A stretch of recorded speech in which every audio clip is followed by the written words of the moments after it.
5월 25일 월요일 생명의 말씀과 함께하는 가정예배를 시작합니다. 찬송가 40장 1절과 2절 부르겠습니다. 찬송으로 보답할 수 없는 그 사랑 주님께 영광 할렐루야. 형제 자매 모두 함께 모여 찬송해 주님께 영광 할렐루야. 하나님의 자녀여 크게 찬송 부르며 밝고 거룩한 길로 기쁨으로 나아가 주의 보좌 앞으로 속히 들어가겠네. 주님께 영광 할렐루야. 우리 받은 주님 은혜 한량없도다. 주님께 영광 할렐루야.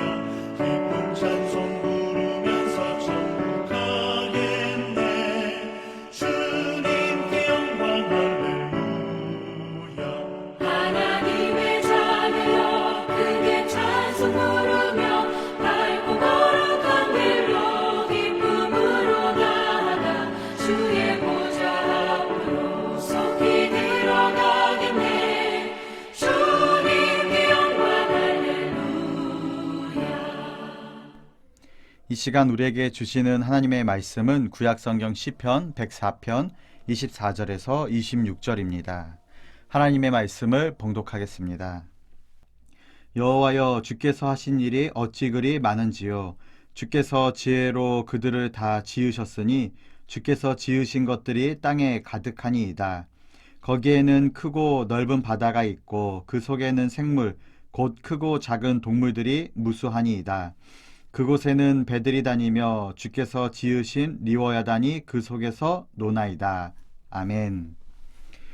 오늘 시편 기자는 하늘과 땅, 바다와 생명들을 바라보며 하나님의 지혜와 능력을 노래하고 있습니다.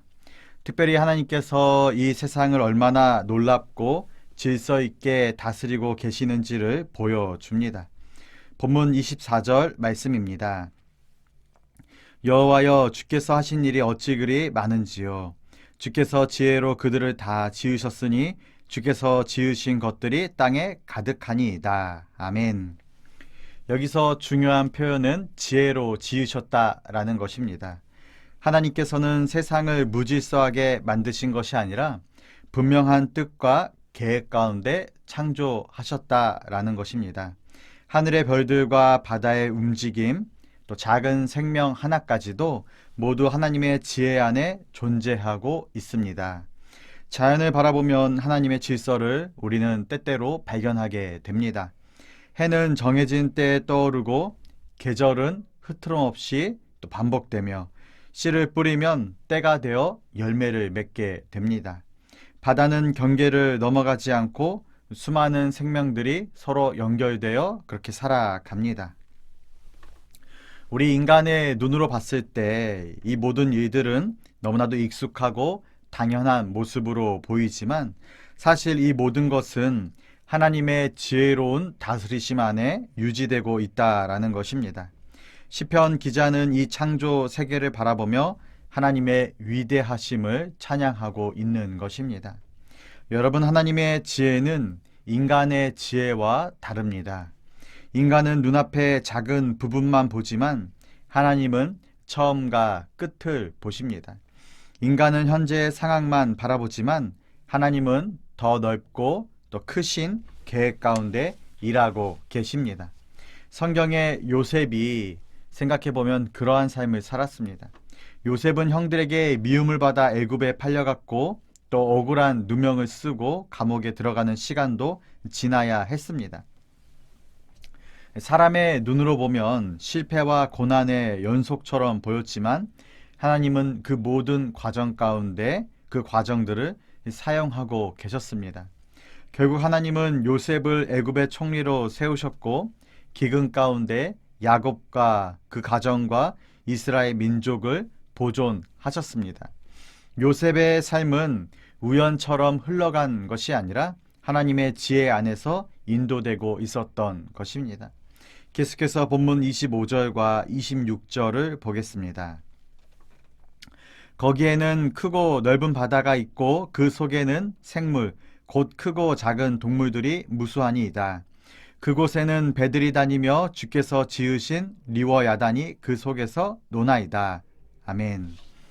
성경에서 바다는 인간이 다 헤아릴 수 없는 세계를 상징하기도 합니다. 깊고 넓고 통제하기 어려운 공간입니다.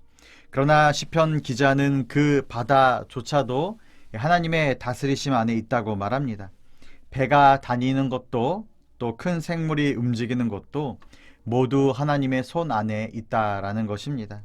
이 말씀은 우리의 삶에도 동일하게 적용됩니다. 삶에는 때로 이해하기 어려운 순간들이 우리 안에 있습니다. 계획대로 되지 않는 시간도 있고 앞이 깜깜하여 보이지 않는 시간들도 있습니다. 그러나 성경은 하나님께서 여전히 질서 가운데 일하고 계시다라고 말씀합니다. 보이지 않는 곳에서도 하나님은 일하십니다. 인간이 다 이해하지 못하는 순간에도 하나님은 우리 안에서 가장 선하게 인도하십니다. 욥의 삶에서도 그것을 볼 수 있습니다. 욥은 이유를 설명할 수 없는 고난을 지나야 했지만 하나님은 여전히 세상을 다스리고 계셨습니다. 하나님께서는 욥에게 창조 세계를 보여주시며 하나님의 주권과 하나님의 질서를 말씀하셨습니다. 땅의 기초와 바다의 경계와 하늘의 질서를 말씀하신 이유는 하나님께서 지금도 세상을 붙들고 계시고 있다라는 사실을 보여주기 위함이었습니다. 사랑하는 성도 여러분, 오늘 우리가 살아가는 세상도 여전히 하나님의 손안에 있습니다. 세상은 우연히 움직이는 것이 아닙니다.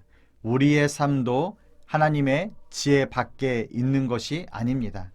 그러므로 환경보다 우리는 주어진 상황 속에서 하나님을 더 바라봐야 합니다. 눈앞의 상황보다 하나님의 다스리심을 신뢰해야 합니다.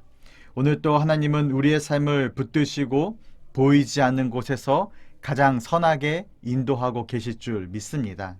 그 하나님의 지혜와 다스리심을 신뢰하며 살아가는 그 모든 은혜가 오늘 우리 가운데 충만하게 있기를 간절히 소망합니다.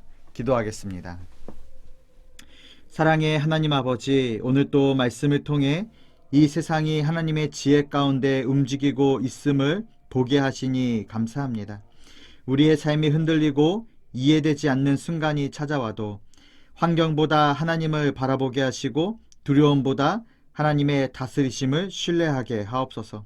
보이지 않는 곳에서도 일하시는 하나님을 믿게 하시고 오늘 하루도 하나님께서 붙들고 계심을 기억하며 살아가게 하옵소서. 우리의 삶과 가정과 걸음을 선하게 인도하여 주시고 모든 순간 속에서 하나님을 더욱 의지하게 하옵소서. 예수님의 이름으로 기도드립니다. 아멘.